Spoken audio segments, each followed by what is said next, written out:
Hello students, this is advocate Neeraj Kumar Gupta.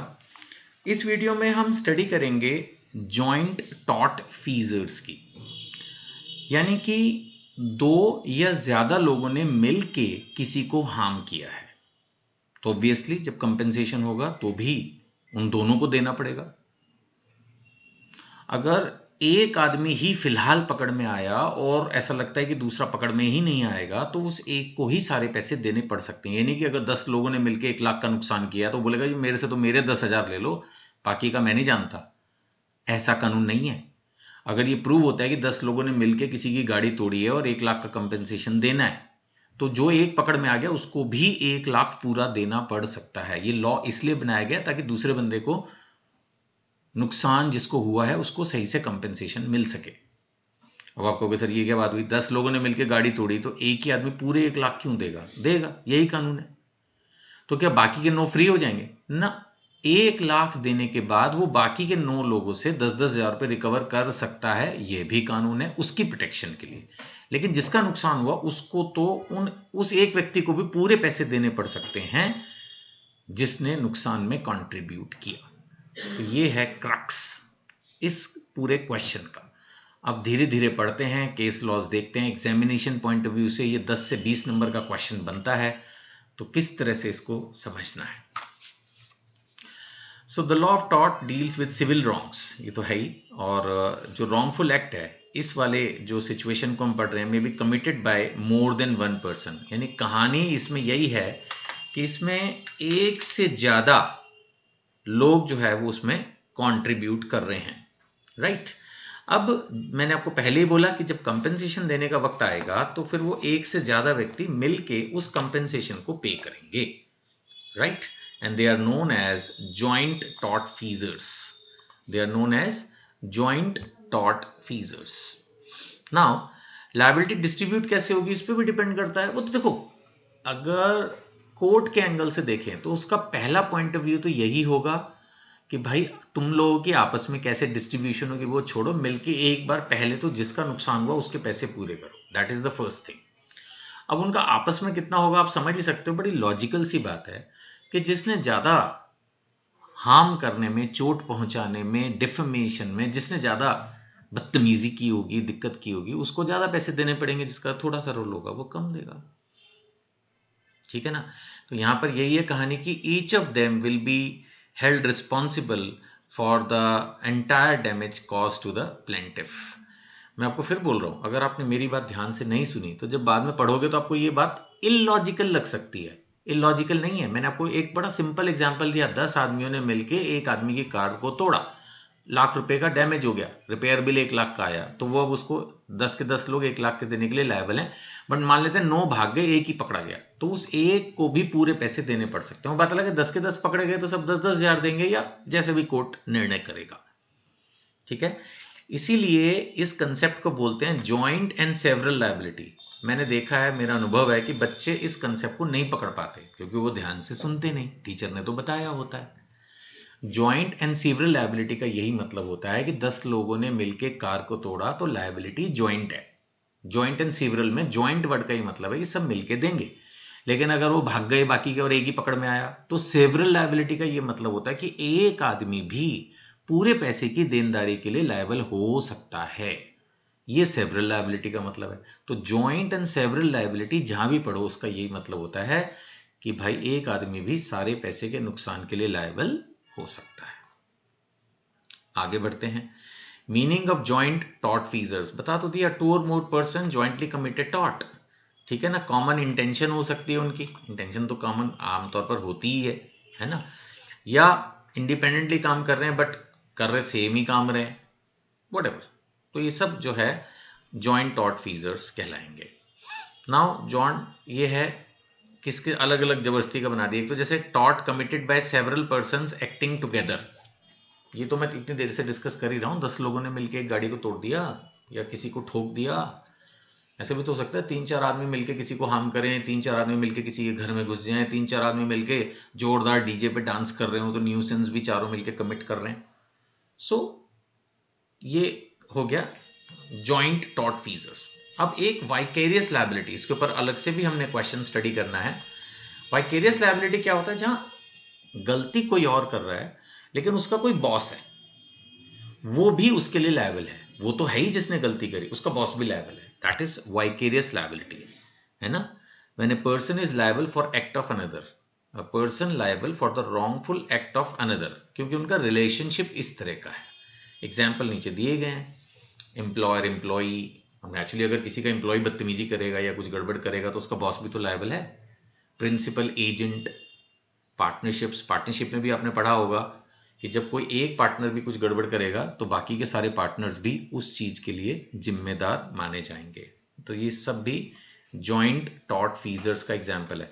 मैंने हर question के explanation में आप लोगों को ये समझाया कि अगर आपके एग्जाम्स में जितना आपने पढ़ाई की उससे ज्यादा मार्क्स का क्वेश्चन आ जाए, आई मीन आपको लगता है यार मेरे पास तो छोटा आंसर है, लिखना बहुत बड़ा है, तो उन चीजों को आप एक्सप्लेन करने के बाद टू द पॉइंट दोबारा अपने वर्ड्स में री एक्सप्लेन कर दो घुमा के, थोड़ा आंसर उससे बड़ा हो जाता है और टीचर बिलीव मी बुरा नहीं मानते, क्योंकि आपने उसको सिंपल वर्ड्स में रिपीट किया। और फिर एग्जाम्पल 1 एग्जाम्पल 2, ये नहीं कि सेम एग्जाम्पल हो बिल्कुल, बार बार 10 आदमी मिलकर कार को ही तोड़ रहे हैं। एग्जाम्पल 2 में भी एक एग्जाम्पल में कार को तोड़ रहे हैं, दूसरे में बंदे को तोड़ रहे हैं, मान ले रहे हैं, तीसरे में तो उसकी शॉप को तोड़ दिया। कम से कम अगर आपको एलिबरेटी करना है और कुछ समझ नहीं आ रहा तो दैट वे आप कुछ एग्जाम्पल्स बना सकते हो। अब थोड़ी स्मार्टनेस दिखानी होगी, माने एक में 10 आदमी मिलके तोड़ रहे हैं, दूसरे में 3 आदमी मिलके कुछ चीजें तोड़ रहे हैं। पहले एग्जाम्पल में ABC नाम दे दिया, तीसरे में उसमें आपने राम रहीम रमेश कर दिया। तो इस तरह से करके वो थोड़े एग्जाम्पल डिफरेंट लगेंगे और आपका आंसर भी बड़ा हो जाएगा और टीचर को भी ठीक लगेगा कि आपने डिटेल्ड एक्सप्लेनेशन दिया है, जो कि एक्सपेक्ट किया जाता है। स्पेशली यूनिवर्सिटी एग्जाम्स में ऐसा होता है, प्रोफेशनल एग्जाम्स में तो usually to the point answer expect करते हैं। अब independent act causing the same damage, कई बार ऐसा भी होता है कि दो आदमियों ने एक ही गड़बड़ करी, दोनों का आपस में कोई रिलेशनशिप नहीं था, बट बाय द वे। अब जैसे इसमें एक एग्जांपल मैंने जो है नेट से ढूंढ के आपके लिए डाला, और वो ये कि एक ड्राइवर ने रेड लाइट जंप की और दूसरा ओवर स्पीडिंग कर रहा था, टकराए दोनों आपस में। लेकिन जब दोनों की टकराहट हुई तो उन्होंने जाके किसी और व्यक्ति को हिट कर दिया या उसकी प्रॉपर्टी को हिट कर दिया। तो यहां पर दोनों अलग अलग गलती कर रहे हैं, उन्होंने मिलके, कॉमन इंटेंशन नहीं थी, पहले से कोई प्लानिंग नहीं थी, लेकिन फिर भी बाय द वे दोनों के रॉन्ग एक्ट से हुआ एक ही नुकसान। तो ये भी जॉइंट टॉर्ट फीजर्स कहलाएंगे। एक और एग्जांपल जैसे मिला, 2 फैक्ट्रीज पोल्यूटिंग अ रिवर, एक फैक्ट्री कहीं और है, दूसरी कहीं और है, दोनों ने एक पर्टिकुलर पॉन्ड को या रिवर को, कैनाल को पोल्यूट किया और उसके पानी से किसी को हार्म हुआ। तो वो एक तरह से जॉइंट टॉर्ट फीजर्स हैं, उसने माना कोर्ट केस किया, कंपेंसेशन मांगा, तो जितने भी वो फैक्ट्रीज उसमें कंट्रीब्यूट कर रही हैं सबको पैसे देने पड़ सकते हैं। ऐसे एक और एग्जांपल मिला, 2 अलग अलग लोग थे, उन्होंने एक पर्टिकुलर प्रॉपर्टी को जो है हार्म पहुंचाया। कैसे? उन्होंने अपनी अपनी जमीनों में आग लगाई। ऐसा होता है ना, वो जो खेती करते हैं तो बच जाता है तो उसको वो जला देते हैं, कूड़े को, लास्ट में जो भी बचता है, टेक्निकल नेम। अब वो फायर स्प्रेड होके जो है वो एक पर्टिकुलर घर में पहुंच गए और उसका घर जल गया। अब उसने जब केस किया तो फिर दोनों लायबल हुए।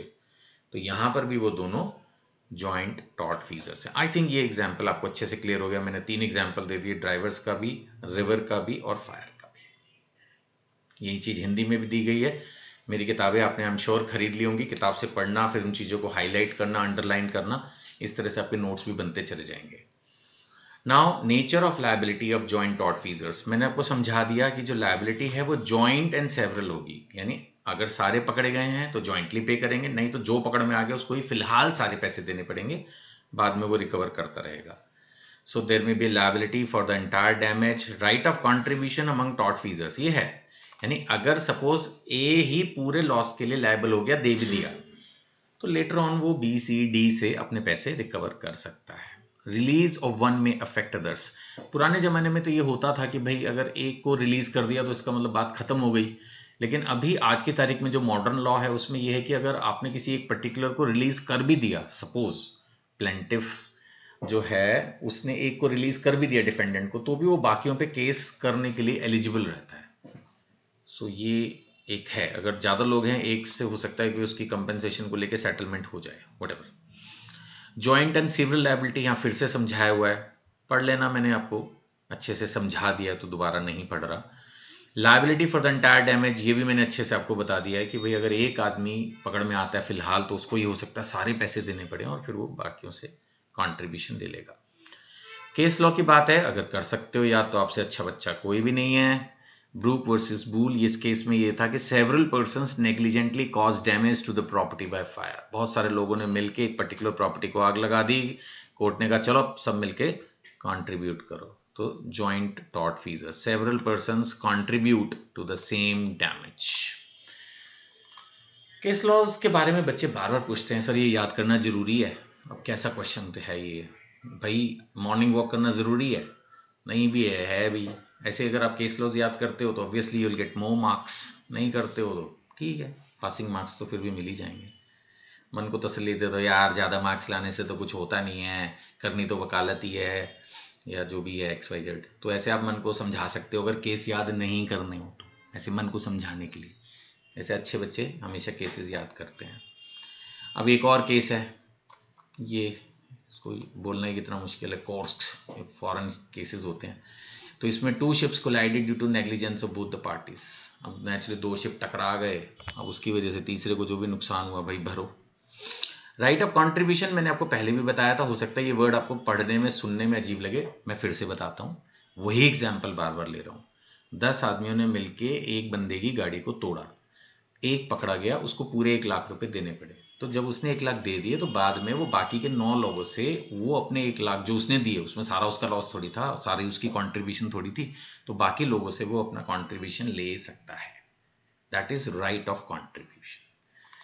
जहां तक सवाल है effect of release of one tort feasor, ये भी मैंने अभी बताया था कि पहले एक को छोड़ने पर सारे छूट जाते थे, लेकिन आजकल मॉडर्न लॉ में ये हो सकता है कि प्लेंटिफ जो है वो एक के साथ सेटलमेंट कर ले, लेकिन फिर भी बाकियों से वो और कंपेंसेशन मांग सकता है, वो फिर कोर्ट के ऊपर है।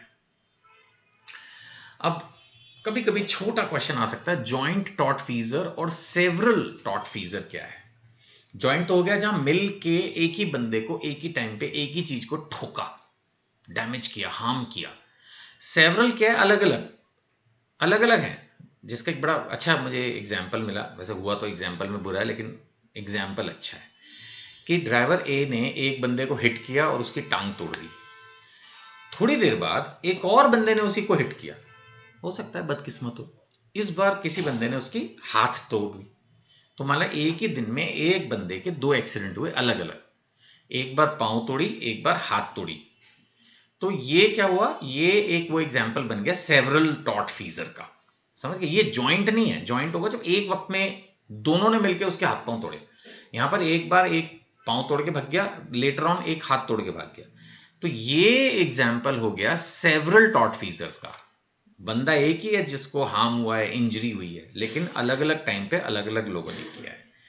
तो अब अगर हम इसका कंपैरिजन देखें तो यहाँ सेम एक्ट है, यहाँ सेपरेट एक्ट है, यहाँ जॉइंट एंड सेवरल लायबिलिटी, यहाँ तो फिर सबकी सेपरेट ही होगी, यहाँ पर ये जॉइंट लायबिलिटी का चक्कर नहीं चलेगा। और एग्जाम्पल की अगर हम बात करें तो यहाँ जॉइंट असॉल्ट है, यहाँ पर सेपरेट नेग्लिजेंट एक्ट है। इंपॉर्टेंस क्या है? बिल्कुल जी, इंजर्ड के राइट्स को प्रोटेक्ट करता है। नहीं तो वो तो बोलेगा ए को, अगर ये ना होता तो बी बोलता ए से लो, सी बोलता बी से लो, डी बोलता ए से या बी से या सी से लो, ई बोलता भाई ए या बी या सी या डी, ऐसे तो नाटक ही करते रहते। इसीलिए बनाया गया concept of joint and several liability कि जो पकड़ में आ गया वो पूरे पैसे देगा, पूरा कंपेंसेशन देगा, और it prevents wrong doer from escaping liability. नहीं तो फिर तो ऐसे ही होगा ना, माना अगर मैंने आपको टैक्स की चोरी में पकड़ लिया तो कहेंगे जी दुनिया में इतने टैक्स के चोर हैं, पहले उनको पकड़ के लाओ। इसलिए कानून बोलता है नहीं, ये कुछ चक्कर नहीं है भाई, तुमने गलती की, लाओ तुम पैसे दो, बाकियों को पकड़ते रहेंगे जब पकड़ में आएगा। कंक्लूजन यही है कि इसमें जो लोग भी गड़बड़ कर रहे हैं, they will contribute whose actions combine to cause injury to other, तो they are jointly and severally liable। यही इसका मेन है।